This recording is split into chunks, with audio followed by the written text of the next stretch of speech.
সীমান্ত দিয়ে বিএসএফের পুশিনের চেষ্টা প্রতিহত করতে বিজিবির কড়া অবস্থান, বাংলাদেশি হিসেবে প্রমাণ ছাড়া কাউকেই গ্রহণ না করার ঘোষণা। তাদেরকে বলেছি যে তোমরা তাদেরকে অবৈধভাবে এখানে ফেরত পাঠিয়ে দিয়েছো। এরা বৃষ্টির মধ্যে ছিল, গতকাল বজ্র হয়েছে, এটা ইনহিউম্যানিটেরিয়ান, বাট আমরা এই পজিশনে অনর।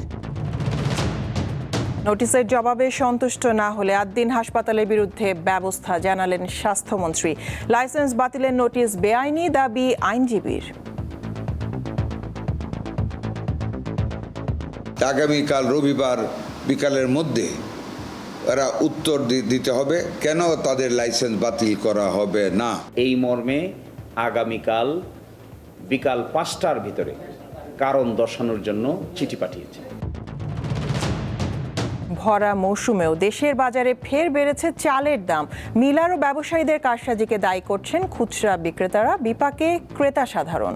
নাজির চালগুলা এখন হইতে 90 টাকা কেজি হয়েছে। এখন সাধারণ মানুষ যারা আছি আমরা আমরা খাইতে খাওয়া যারা আছি হেরা মরণ সারা রাস্তা দেখি না। সরকারের কার্যক্রম সঠিকভাবে এগুচ্ছে কিনা তা দেখভালের দায়িত্ব পেলেন স্থানীয় সংসদ সদস্যরা। সংসদীয় দলের সভায় 7 মন্ত্রণালয়ের কার্যক্রম মূল্যায়ন। সকল মন্ত্রণালয়ে ছোটোখাটো ত্রুটি বিচ্যুতি থাকতে পারে, আমরা চেষ্টা করছি যাতে ত্রুটি বিচ্যুতি না থাকে। রাজপথের আন্দোলনে নামল ককরোচ জনতা পার্টি।